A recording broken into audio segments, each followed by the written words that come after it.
Assalamu alaikum dear students. Welcome to Students Diary. I am Abdul Rahman, lecturer Institute of Paramedical Science, Khyber Medical University.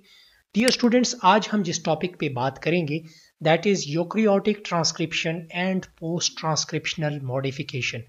इससे पहले हमने RNA के structure और functions के बारे में पढ़ा था और साथ ही हमने आरएनए ट्रांसक्रिप्शन के बारे में पढ़ा, लेकिन वो जो ट्रांसक्रिप्शन हमने पढ़ी थी that was about prokaryotic transcription, क्योंकि उसमें हमने जो आरएनए पॉलीमरेज और उसके स्ट्रक्चर्स वगैरह को पढ़ा था, उसके सब यूनिट्स को पढ़ा था, that was related to prokaryotes. तो आज हम यूकैरियोटिक ट्रांसक्रिप्शंस के बारे में पढ़ेंगे. ट्रांसक्रिप्शन ऑफ यूकैरियोटिक जीन्स, ये बेसिकली क्या है? The transcription of eukaryotic gene is far more complicated process than transcription in prokaryotes. So जैसे हमने देखा था कि प्रोक्रियोट्स में ट्रांसक्रिप्शन हो रही है, साथ ही ट्रांसलेशन भी हो रही है, यानी आरएनए कॉपी बन गई है, उसका ट्रांसक्रिप्ट बन गया और साथ ही उसका प्रोटीन भी बन रहा है, पॉलीपेप्टाइड भी बन रहा है. इसका मतलब यह है कि प्रोक्रियोट में ये प्रोसेस निस्बतन जो है वो सिंपल है, जबकि यूकैरियोट में पहले प्री एमआरएनए बनता है, फिर उसकी पोस्ट ट्रांसक्रिप्शन मॉडिफिकेशन होती है, फिर मैच्योर एमआरएनए बनता है, फिर वो एमआरएनए न्यूक्लियस से बाहर आता है और फिर जाके उसमें से प्रोटीन बनती है. Eukaryotic transcription involves separate polymerase for the synthesis of ribosomal RNA, transfer RNA and messenger RNA. दूसरा अहम डिफरेंस ये है, इसके कॉम्प्लिकेट होने की वजह ये भी है कि यूकैरियोटिक ट्रांसक्रिप्शन जब हो रही होती है तो उसमें इसके लिए सेपरेट पॉलीमरेजेस चाहिए, आरएनए राइबोसोमल आरएनए के बनने के लिए, ट्रांसफर आरएनए के बनने के लिए और मैसेंजर आरएनए के लिए. हर एक के लिए अलग अलग आरएनए पॉलीमरेज की जरूरत होती है. In addition a large number of protein called transcription factors are involved.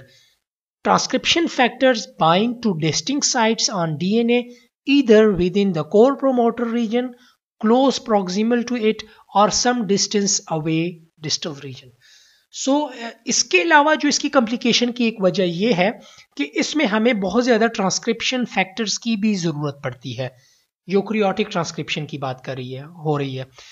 ये जो ट्रांसक्रिप्शन फैक्टर है ये डीएनए के किसी ख़ास जगहों पे जाके बाइंड होते हैं और फिर ये इधर with in the core promoter region, या फिर ये जो ट्रांसक्रिप्शन फैक्टर्स होते हैं या आरएनए पॉलीमरेज की जो इनिशिएशन साइट होती है उसके करीब होते हैं, यानी 3 प्राइम एंड पे, या फिर ये प्रॉक्सिमल जो उसके डिस्टेंस एरिया है, डिस्टल एरिया है, वहां पे हो जाते हैं, या प्रॉक्सिमल एरिया पे यानी close to the RNA polymerase जो है यहाँ पे ये बाउंड होते हैं. For the transcription factors to recognize and bind to their specific DNA sequence, the chromatin structure in that region must be altered, which we call as remodeled to allow access to the DNA.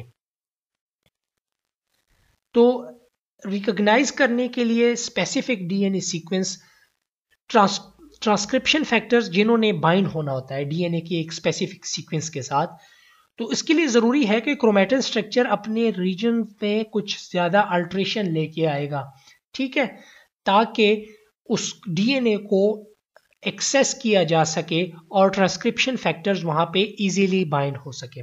सही है, यानी वो जो DNA है वो chromatin में इतने compactly pack हुआ होता है कि ट्रांसक्रिप्शन फैक्टर्स के लिए रिकॉग्नाइज करना मुश्किल होगा अगर उसको क्या करे, क्रोमैटिन अपने अंदर थोड़ी सी चेंजेस ना लेके आए. स्ट्रक्चर चेंजेस लेके आएंगे, डीएनए को रिलैक्स करेंगे तो ट्रांसक्रिप्शन फैक्टर्स को रिकॉग्नाइज करने और बाइंड होने में आसानी होगी. Chromatin structure and gene expression.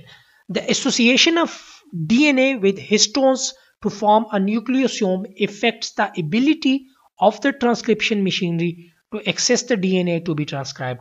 वही बात हो रही है कि डीएनए को जब ट्रांसक्राइब होना है, उसकी कॉपी बननी है तो in the form of mRNA, तो उसके लिए ज़रूरी है कि डीएनए रिलैक्स फॉर्म में हो ताकि ट्रांसक्रिप्शन मशीनरी उसके साथ इजीली अटैच हो सके, ठीक है, उसको एक्सेस कर सके.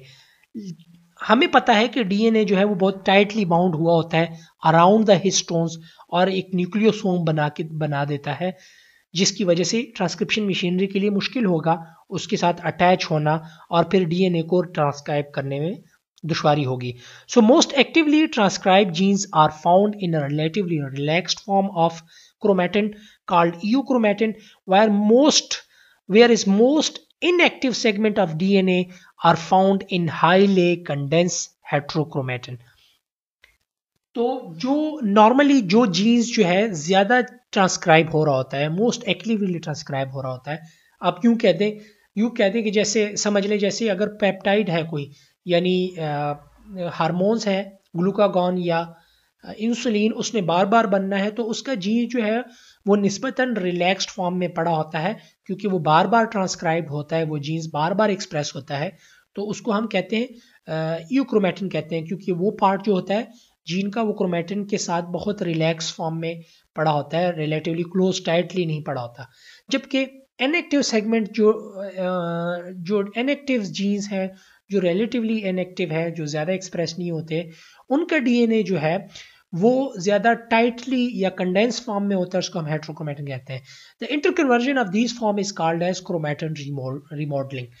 ये जो कन्वर्जन है फ्रॉम ईओक्रोमेटिन टू हेट्रोक्रोमेटिन या from relaxed form to the condense form, इस इंटरकन्वर्जन को हम क्रोमेटिन रिमॉडलिंग कहते हैं.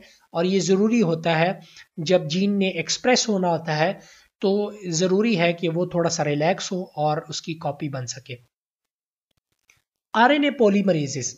अब आरएनए पॉलीमरेजेस यहाँ पे हम with respect to eukaryotic RNA polymerase पढ़ेंगे, प्रोकैरियोटिक नहीं पढ़ रहे.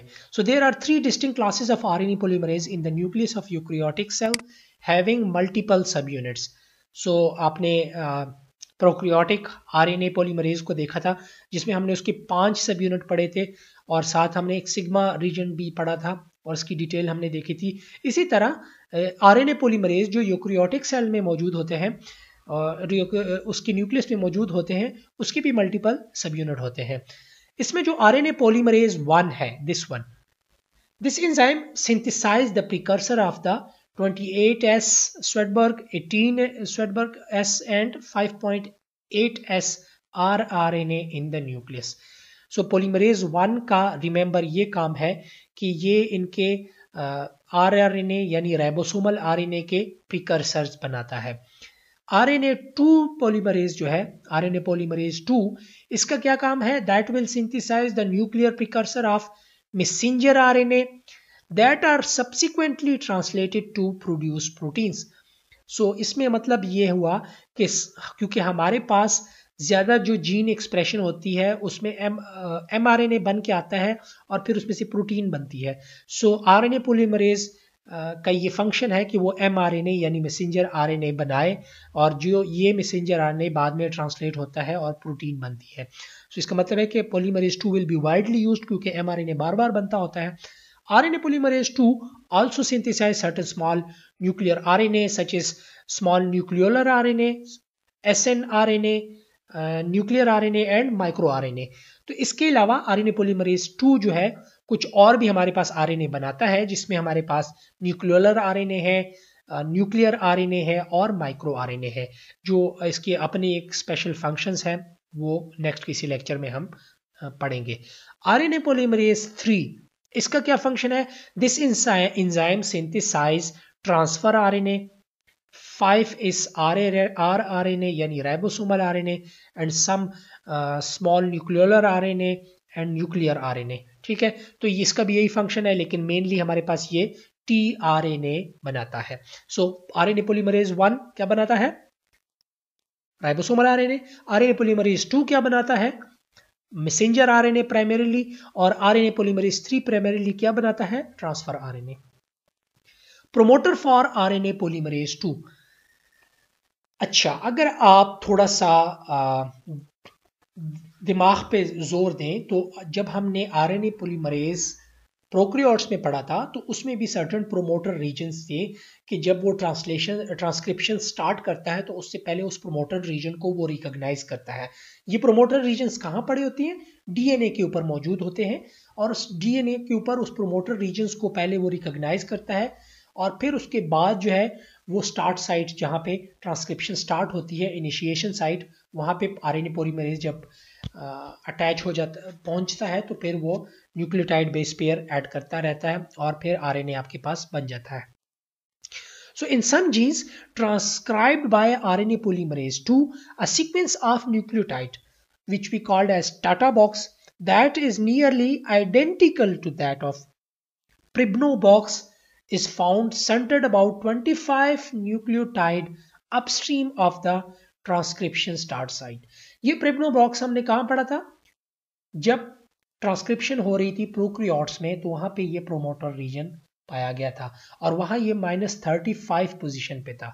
हमने कहा था कि +1 से जहां से फर्स्ट आपका न्यूक्लियोटाइड बेस पेयर ऐड होता है, अगर हम माइनस की तरफ जाए 5 प्राइम की तरफ तो 35वें नंबर पे यानी -1, -2, -3 तो लेफ्ट की तरफ जाएंगे तो -35 नंबर पे प्रिब्नो बॉक्स आ रहा था जो कि रिकॉग्नाइजिंग रीजन था for RNA polymerase 2.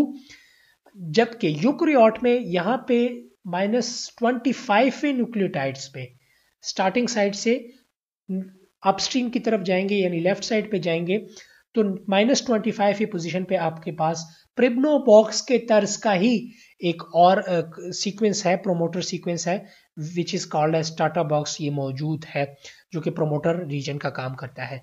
This core promoter consensus sequence is called the Tata और वी कॉल्ड एज हॉगनिस बॉक्स. ठीक है, सो वहां हम उसको प्रिब्नो बॉक्स कहते थे प्रोक्रियोट्स में और यहाँ ये हमारे पास क्या है, हॉगनिस बॉक्स है. Between 70 and 80 nucleotides upstream of the transcription start site often is found a second consensus sequence known as the cat box. तो हमारे पास एक और रीजन भी है जो 70 या 80 न्यूक्लियोटाइड्स पे मौजूद है, -70 80 न्यूक्लियोटाइड्स पर from the start site of transcription, from the start sites transcription start sites we call that consensus sequence as CAAT box. ये भी आपके पास प्रोमोटर का काम करता है, रिकॉग्निशन सीक्वेंस का काम करता है. सो इसका हम डायग्राम से एक बार देख लेते हैं. अगर आपको रिमेंबर हो तो ये आपके पास डीएनए मौजूद है, similar was present in the prokaryotes as well, जिसमें दो सीक्वेंस थी, एक प्रिब्नो बॉक्स था और एक दूसरा कंसेंसस सीक्वेंस था जिसको आरएनए पॉलीमरेज पहले रिकॉग्नाइज करता था and that was slide down when it reach to the that point और यहाँ पे वो जाके आपके पास फर्स्ट न्यूक्लियोटाइड ऐड करके जो एमआरएनए थे वो बनाना शुरू कर देता है. तो इस केस में eukaryotic gene promoter consensus sequence जो है आपके पास एक टाटा बॉक्स या हॉगनेस बॉक्स है और दूसरा कैट बॉक्स है. टाटा बॉक्स -25 पे मौजूद है फ्रॉम द स्टार्टिंग साइट और दूसरा कैट बॉक्स जो है दैट इज -80 पर मौजूद है. Sequence within the prokaryotic promoter region that are recognized by RNA polymerase. So जैसे आरएनए पॉलीमरेज मूव करेगा तो जब इसको रिकॉग्नाइज कर लेगा फिर इसके ऊपर स्लाइड करेगा, बफर जोन है, फिर टाटा बॉक्स को जब रिकॉग्नाइज करेगा फिर वो कहेगा कि हाँ अब जो है वो मुझे इसको ट्रांसक्रिप्शन स्टार्ट करनी है. जब मैं इसको 25 बेस पेयर मजीद आगे जाऊंगा that is kind of landing zone, तो फिर उसके बाद यहाँ पे वो क्या कर लेगा, अनवाइंड कर देगा. यहाँ पे आरएनए और डीएनए का ड्यूप्लेक्स बन जाएगा क्योंकि जब ये डीएनए अनवाइंड होगा, ओपन डीएनए हो जाएगा, डीएनए ओपन हो जाएगा तो आरएनए पॉलीमरेज जो है nucleotide base pair ribonucleotide add करना शुरू करेगा और एमआरएनए बनना शुरू हो जाएगा 5 to 3 प्राइम. तो शॉर्ट टाइम के लिए आपके पास आरएनए डीएनए ड्यूप्लेक्स यहाँ पे बनेगा. इसके अलावा some enhancer are also present which is a special cis acting DNA sequence that increase the rate of initiation of transcription by RNA polymerase 2. ये जो आपके पास प्रोमोटर रीजन है इसके अलावा कुछ इनहांसर्स भी मौजूद है इस डीएनए के ऊपर जो कि ट्रांसक्रिप्शन के इनिशिएशन में आरएनए पॉलीमरेज 2 की हेल्प करते हैं. RNA polymerase 2 is inhibited by alpha amanitin, a potent toxin produced by poisonous mushroom Amanita phalloides sometime called as death cap. अच्छा, ये जो केमिकल्स है जो कि सर्टेन मशरूम रिलीज करते हैं, इसमें ये खासियत है कि ये आरएनए पॉलीमरेज को इनहिबिट कर देता है. जब ये इनहिबिट हो जाएगा तो आपकी प्रोटीन सिंथेसिस या ट्रांसक्रिप्शन एमआरएनए की बनने की प्रोसेस जो है वो स्टॉप हो जाएगा. जब वो स्टॉप हो जाएगा so that can result into death of a person, क्योंकि आपके फंक्शनल प्रोटीन्स नहीं बनेंगी तो आपके मेजर प्रोसेसेस हॉल्ट हो जाएंगे बॉडी के। सिमिलरली ये जो आपका जो ये जो प्रॉपर्टीज है, सर्टेन एंटीबायोटिक्स में भी यही प्रॉपर्टीज यूज होती है जो बैक्टीरियल आरएनए पॉलीमरेज को ब्लॉक कर लेता है, इनहिबिट कर लेता है। वो उसके फंक्शनल ग्रुप ऐसे बनाए गए होते हैं जो सिर्फ आरएनए पॉलीमरेज प्रोकैरियोट्स के या बैक्टीरिया के इनहिबिट करते हैं, जबकि ह्यूमन आरएनए पॉलीमरेज 2 को कुछ नहीं कहते। तो इससे क्या हो जाता है कि बैक्टीरिया की सिंथेसिस रुक जाती है, प्रोटीन सिंथेसिस वो नहीं कर सकता। जब प्रोटीन सिंथेसिस नहीं हो सकता तो ऑटोमेटिकली वो किल हो जाता है या उसके मेन फंक्शन हॉल्ट हो जाते हैं, तो रेप्लिकेशन स्टॉप हो जाती है। Mitochondria contain a single RNA polymerase that more closely resemble bacterial RNA polymerase. So mitochondria के, अगर यूकेरियोट की माइटोकॉन्ड्रिया की हम बात करें तो उसमें सिर्फ एक आरएनए पॉलीमरेज मौजूद है जो कि तकरीबन आपके प्रोकैरियोटिक बैक्टीरियल आरएनए पॉलीमरेज से मिलता जुलता है। अब बारी आ जाती है post transcriptional modification of RNA. जब आपके पास आरएनए बन के आता है तो उसकी आगे वो प्री एमआरएनए हम उसे कहते हैं, इमेच्योर आरएनए होता है, और उसको आगे जाके पोस्ट ट्रांसक्रिप्शन मॉडिफिकेशन होती है, यानी ट्रांसक्रिप्शन के बाद उसमें सर्टेन मॉडिफिकेशंस होती हैं ताकि उसको एक मेच्योर एमआरएनए में कन्वर्ट करके बाद में इसमें से प्रोटीन बनाई जा सके। So a primary transcript is the initial linear RNA copy of a transcription unit, the segment of DNA between specific initiation and termination sequence। तो जो पहली कॉपी आपके पास आरएनए की बन के आती है वो एग्जैक्टली सेम कॉपी होती है उस जीन की, यानी उस डीएनए की जो इनिशिएशन और टर्मिनेशन के दरमियान जो डीएनए मौजूद होता है। यानी जो जीन एक्सप्रेस होना होता है तो ऑफ कोर्स जो हमने पहले भी पढ़ा था कि उसका पहले इनिशिएशन साइट है जहां से वो ट्रांसलेट होता है और फिर टर्मिनेशन साइट होता है जहां ट्रांसलेशन स्टॉप होती है।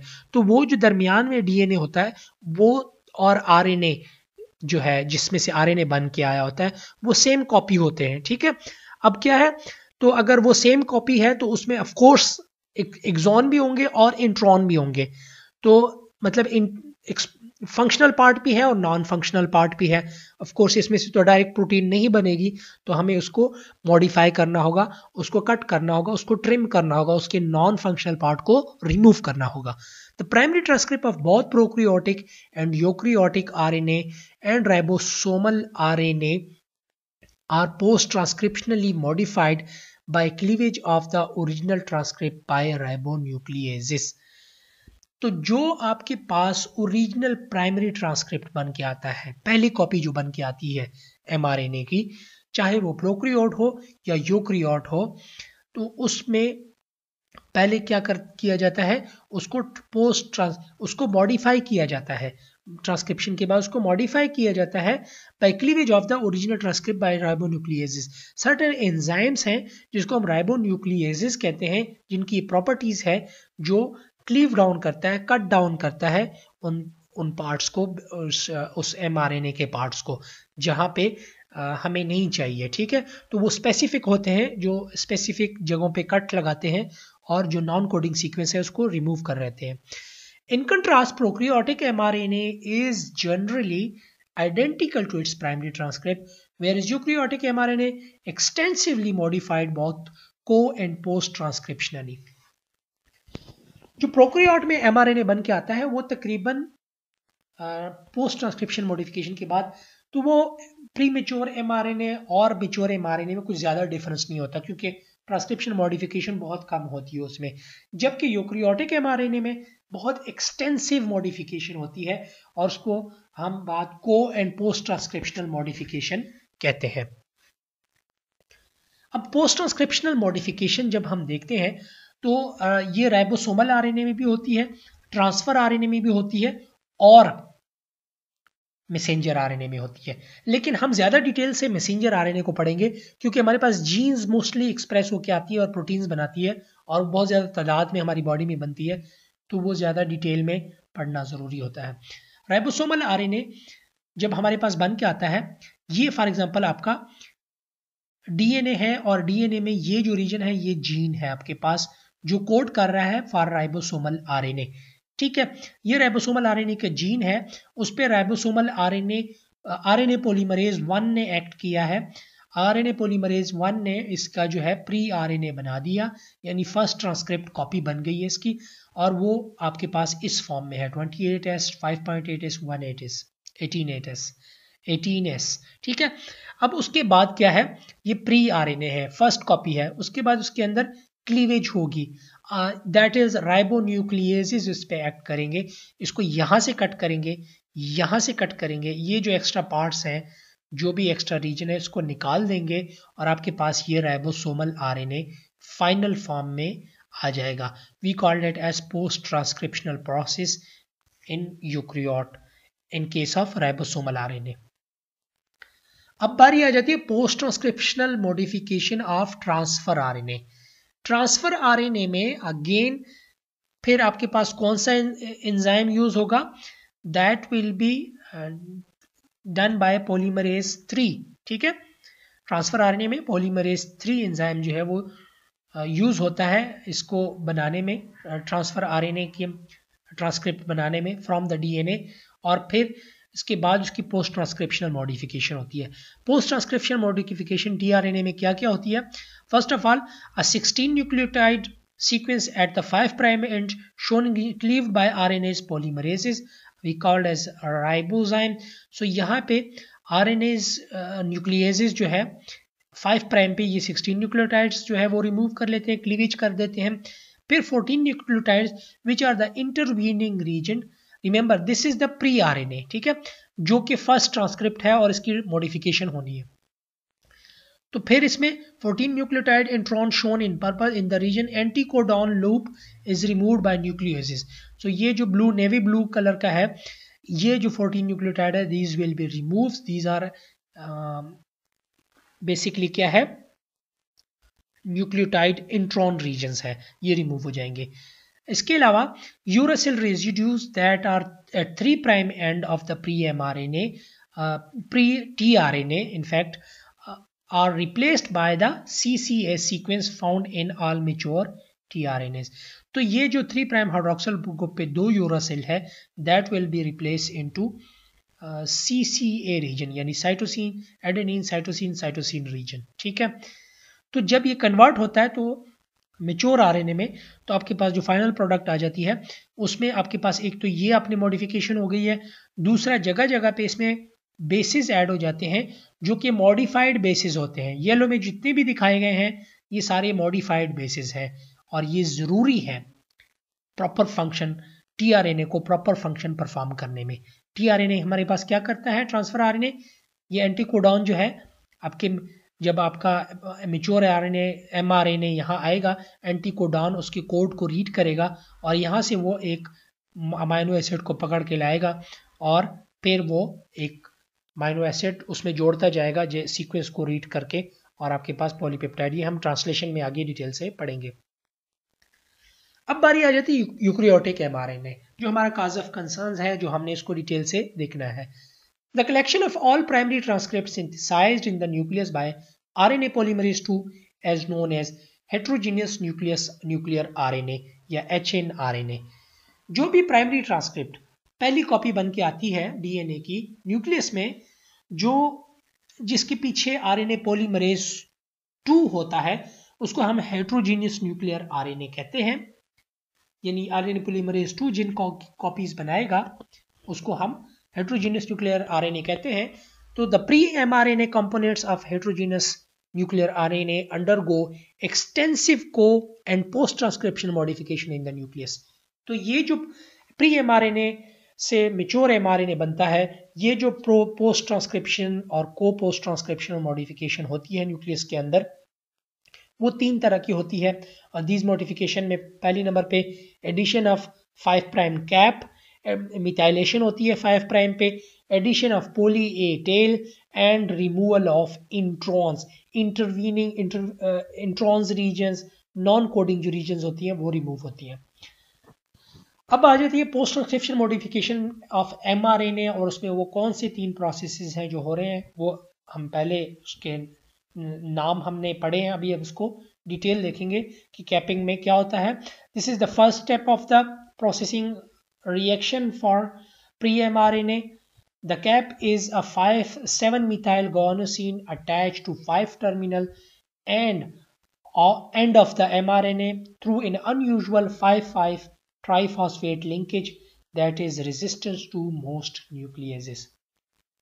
मिथाइलेशन में या कैपिंग में क्या होता है कि प्री mRNA के साथ एक 7-methyl guanosine अटैच हो जाता है, लेकिन इसमें इंटरेस्टिंग बात ये होती है कि इसमें जो लिंकेज बनता है वो बड़ा यूनिक अनयूजुअल सा 5 to 5 प्राइम ट्राइफॉस्फेट लिंकेज बनता है। और इसका फायदा क्या होता है कि ये रेजिस्टेंट हो जाता है, ये जो mRNA इस एंड से रेजिस्टेंट हो जाता है 5 प्राइम टर्मिनल एंड से, कि इस पे न्यूक्लियेजेस जो है वो एक्ट नहीं कर सकते। Similarly addition of a poly A tail. अच्छा, poly A tail, most of eukaryotes have a chain of 40 to 250 adenine nucleotide attached to 3 prime end। ठीक है, तो ये जो 3 प्राइम एंड पे 40 से 250 250 तक आपके पास एडेनिन ऐड होना शुरू हो जाते हैं। और रिमेंबर ये जो है ये आपके पास प्री mRNA में मौजूद नहीं होते फर्स्ट ट्रांसक्रिप्ट में, यानी पॉलीमरेज 2 इसमें ये ऐड नहीं करता। This poly A tail is not transcribed from the DNA. ये डीएनए से बन के नहीं आते कि डीएनए में से कॉपी करके बन गए हो, but rather is added after transcription by nuclear enzyme polyadenylated polymerase using ATP as the substrate. तो ये आरएनए पॉलीमरेज इसमें पोली ए टेल ऐड नहीं करता, बल्कि ट्रांसक्रिप्शन के बाद न्यूक्लियर एंजाइम, एक एंजाइम है पॉलीडेनिलेट पॉलीमरेज, वो एटीपी को यूज करके ये टेल ऐड कर लेता है, पोली, जिसको हम पोली ए टेल कहते हैं। ये डायग्राम में आपको फर्दर अंडरस्टैंड हो जाएगा। मिथाइलेशन क्या हो जाती है, 5 प्राइम एंड है आपके पास, ये आपके पास कोडिंग रीजन है एंड जहां से mRNA बन के आ गया है। अब ये mRNA में आपके पास ये 5 प्राइम एंड पे नाइट्रोजनस बेस मौजूद है और इसका ये 5 प्राइम रीजन है, ठीक है, साइट है।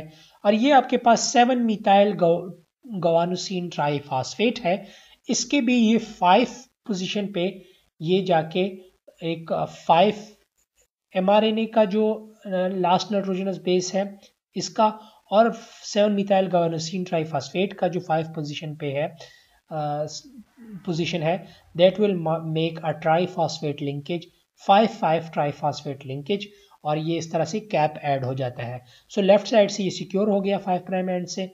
अब 3 प्राइम पे आ जाते हैं। 3 प्राइम पे mRNA तो यहाँ तक है, लेकिन बाय सर्टेन एंजाइम, ठीक है, पॉलीडेनिलेट पॉलीमरेज की हेल्प की मदद से क्या हो जाएगा कि ये पोली ए टेल ऐड हो जाती है, ठीक है, और 3 प्राइम एंड पे, और ये भी सिक्योर करती है एक्सोन्यूक्लियेज एक्टिविटी से। सो आपका जो mRNA बन जाएगा जब इसमें केप और टेल ऐड हो जाएगी, that will be secure to leave the nucleus and go to the cytoplasm। तो उसको कहीं भी खौफ खतरा नहीं होगा न्यूक्लियस एक्टिविटी से, तो वो फिर बेखौफ जो है वो उसका जो बाकी प्रोसेस होगा, साइटोप्लाज्म में मूव करना है, साइटोप्लाज्म में आना है और उसकी ट्रांसलेशन होनी है, तो उस दौरान इसकी क्लीवेज नहीं होगी, ठीक है। Removal of intron, maturation of eukaryotic mRNA usually involve removal of from the primary transcript of RNA sequence. Introns are intervening sequence that do not code for protein. So इस mRNA प्री mRNA में हमारे पास introns होते हैं और introns हमारे किसी काम के नहीं होते, that should be removed or cleaved down. अब मैकेनिज्म ऑफ स्प्लाइसिंग क्या है, ठीक है। स्प्लाइसिंग क्या प्रोसेस है कि हम इंटरवीनिंग रीजन्स को जो है, रीजन्स जो है इसमें से उसको रिमूव करें। So uracil rich small nuclear RNA form small nuclear ribonucleoprotein particles which we called as SNRPs or SNRPs, designated as U1 and U2, that mediate the splicing. तो स्प्लाइसिंग का प्रोसेस कहाँ से शुरू होता है, जब स्मॉल RNA न्यूक्लियर RNA जो है वो न्यूक्लियर प्रोटीन्स बनाते हैं और वो आपके पास स्प्लाइसिंग का प्रोसेस जो है वो इनिशिएट करते हैं। They facilitate the removal of intron by forming a base pair with the consensus sequence at each end of the introns. तो ये क्या करते हैं, अटैच हो जाते हैं डीएनए के साथ और इंट्रॉन रीजन्स के साथ बेस पेयर्स बना देते हैं और उसको क्या कर लेते हैं, दो इंट्रॉन्स के दरमियान अगर एक्सॉन्स मौजूद है तो दो एक्सॉन्स के दरमियान अगर इंट्रॉन मौजूद है तो उसके साथ, उस इंट्रॉन के साथ वो अटैच हो जाता है, इंट्रॉन्स को आपस में बाइंड कर लेता है और एक्सॉन्स को आपस में बाइंड कर लेता है। The binding of the nuclear proteins, small nuclear proteins, bring the sequence of the neighboring axon into the correct alignment for splicing. So ये SNRPs जो है या small nuclear proteins जो है, इसका क्या फंक्शन है, ये neighboring axons जो है जिसके दरमियान एक इंट्रॉन मौजूद है उसको करेक्ट अलाइनमेंट पे ले आता है और उसको स्प्लाइसिंग कर देता है। तो उसमें क्या हो जाता है, अगर हम उसको डिटेल से देखें तो कुछ यूं काम हो रहा होता है, स्ट्रक्चर से आपको पता चल जाएगा। अब जरा गौर से देखें कि ये हमारे पास एक mRNA है, प्री mRNA, ठीक है, जिसका ये ब्रांच साइट है और दरमियान में येलो जो है दैट इज इंट्रॉन रीजन्स, ठीक है, और साइड पे हमारे पास एक एक्सॉन 5 प्राइम पे है और एक एक्सॉन हमारे पास एक्सॉन 1 जो है वो 5 प्राइम पे है, एक्सॉन 2 जो है हमारे पास 3 साइड पे है। तो एक हमारे पास इसके अंदर डोनर साइट्स है इंट्रॉन के एक्सॉन 2 के जंक्शन पे, और इंट्रॉन और एक्सॉन 1 और इंट्रॉन के जंक्शन में एक डोनर साइट है, स्प्लाइस डोनर साइट, और एक जो है स्प्लाइस एक्सेप्टर साइट है 3 प्राइम एंड पे। इसके साथ अब क्या होगा, स्मॉल न्यूक्लियर प्रोटीन्स ऐड हो जाएंगे और साथ ATP as a substrate use करेगा। सो फिर क्या होगा, the primary transcript combined with SNRPs to form spliceosome. So ये स्मॉल न्यूक्लियर प्रोटीन्स इसके साथ मिल जाएंगे, प्राइमरी ट्रांसक्रिप्ट जो है प्री mRNA है, तो ये हमारे पास एक स्प्लाइसोसोम बना लेगा, ठीक है। अब क्या होगा, the 2' hydroxyl group of the branch site A, that is the 2' hydroxyl group at the branch site A, attack to the 5' phosphate at the spliced donor site. तो ये 2' hydroxyl group 5' splice site पे, donor site पे phosphate पे attack करेगा। तो फिर क्या होगा, forming a 2,5 phosphodiester bond and a laureate। तो ये आपस में 2,5 phosphodiester बॉन्ड बन जाएगा। ये 2 साइट इस 5 साइट पे अटैक करेगा और इसके फॉस्फेट के साथ ये डायस्टर फॉस्फोडाइस्टर बॉन्ड बना लेगा। अब ये इसी डायग्राम की कंटिन्यूएशन यहां से हो रही है, ठीक है। फर्दर क्या होगा, ये लॉरिएट बन गया। अब यहां पे क्या होगा, the free 3' hydroxyl group of exon 1, this exon, इसके अंदर जो 3' पे हाइड्रोक्सिल ग्रुप है, they will attack the 5' phosphate group at the splice acceptor site। so अब acceptor site पे donor site जो है वो अटैक करेगा, donor site का हाइड्रोक्सिल 3' हाइड्रोक्सिल ग्रुप अटैक करेगा 5' phosphate पे और क्या करेगा, forming a phosphodiester bond and join the exon 1 and 2। So इस तरह से इंट्रॉन निकल जाएगा एक्सॉन 1 और एक्सॉन 2 के दरमियान, ये क्या हो जाएगा, फॉस्फोडाइस्टर बॉन्ड जाएगा 3 to 5', ठीक है। सो फाइनल जो प्रोडक्ट आपके पास आ जाएगा एक्साइज्ड इंट्रॉन, ये आपके पास इंट्रॉन आ गया जो बाद में बॉडी में डिग्रेड हो जाएगा और will be reutilize for further processes, और मेच्योर आरएनए आपके पास आ जाएगा। This mature RNA is now ready to be translated. So ये वही सारा कहानी है जिसमें आपके पास ये फॉस्फोडाइस्टर बॉन्ड बनेगा, यहाँ पे 2 to 5' फॉस्फोडाइस्टर बॉन्ड बनेगा और यहाँ पे 5 to 3' हाइड्रोक्सिल फॉस्फोडाइस्टर बॉन्ड बन जाएगा। तो इस तरह 2 एक्सॉन मिलके आपके पास मेच्योर आरएनए बना देंगे। सो अगेन ये हम डायग्राम में एक्सप्लेन कर चुके हैं।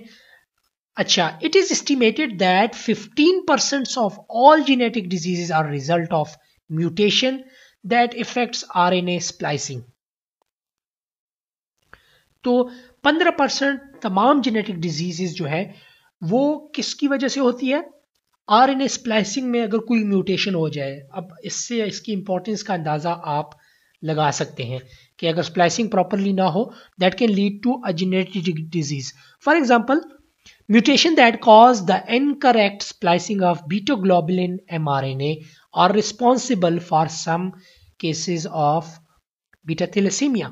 तो जो म्यूटेशन आपके पास इनकरेक्ट स्प्लाइसिंग की वजह से होती है बीटा ग्लोबुलिन में, जो डिफेक्टिव चेन बनता है हीमोग्लोबिन में, वो that lead to beta thalassaemia.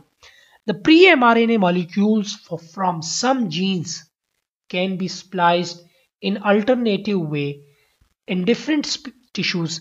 This produces multiple variants of the mRNA and therefore of its protein product। So क्या होता है कि ये जो प्री mRNA है, बाज़ोकात इसमें अल्टरनेटिव स्प्लाइसिंग भी होती है। अल्टरनेटिव स्प्लाइसिंग क्या होती है कि एक जीन्स है ये डिफरेंटली एक्सप्रेस हो जाए, ठीक है, इन डिफरेंट, और ये डिफरेंट टिश्यूज में ये होता है। So multiple variation of mRNA and therefore of its protein product. तो आपके पास एक सेम mRNA है लेकिन अल्टरनेटिवली स्प्लाइस हो जाता है, एक एक्सॉन दूसरे के पास चला जाता है, दूसरा पहले के साथ, तीसरे के साथ। सो इस तरह जब इसके अल्टरनेटिव स्प्लाइसिंग होती है तो आपके पास प्रोटीन प्रोडक्ट भी डिफरेंट बन के आ जाते हैं। mRNA सेम ही है लेकिन स्प्लाइसिंग में अल्ट्रेशन हो गई है, सो प्रोडक्ट भी थोड़ा सा डिफरेंट आ गया। This appear to be a mechanism for producing a diverse set of protein from a limited set of genes।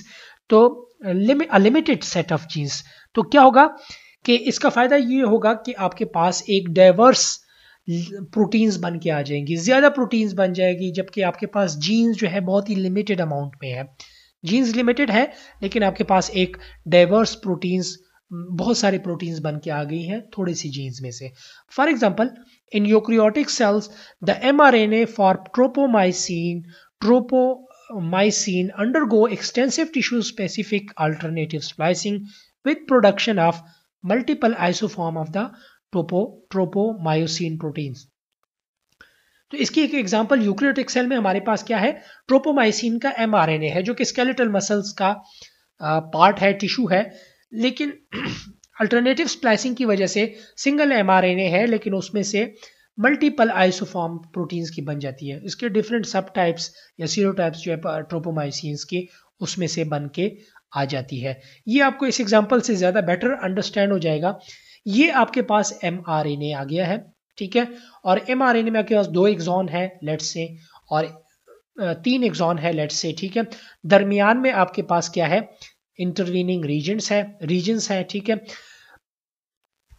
तो अब क्या होगा अगर आप यहां पे गौर करें, ठीक है, तो अल्टरनेटिव सेम जीन है, ठीक है, सेम जीन है जिसमें 3 एक्सॉन्स हैं। यहां पे अगर आप देखें तो ये 2 डिफरेंट वे में बिहेव कर रहा है। पहले में ये कर रहा है कि यहां से स्प्लाइसिंग हो जाती है, क्लीवेज हो जाती है, एक्सॉन 1, एक्सॉन 2, एक्सॉन 3 जुड़ जाते हैं और फिर आगे उसकी ट्रांसलेशन होके प्रोटीन बन के आ जाती है। दूसरे में ये होता है कि अल्टरनेटिव स्प्लाइसिंग होती है, ये एक्सॉन 2 की क्लीवेज होती है और ये एक्सॉन 1 और एक्सॉन 2 आपस में फास्फोडाइस्टर बॉन्ड बना के आपके पास एक mRNA बना लेता है फाइनल, और इसकी जब ट्रांसलेशन होती है तो इसकी भी प्रोटीन बन के आ जाती है। सो सेम जीन है, ठीक है, सेम mRNA है, लेकिन वो डिफरेंट आपको प्रोटीन्स बना के दे रहा है। That is called as due to alternative splicing. उम्मीद है स्टूडेंट्स आपको समझ आ गई होगी। अगर कहीं पे कंफ्यूजन है तो इंशाल्लाह हम उसको दोबारा डिस्कस करेंगे। अगले किसी लेक्चर में फिर मुलाकात होगी, तब तक के लिए अल्लाह हाफिज।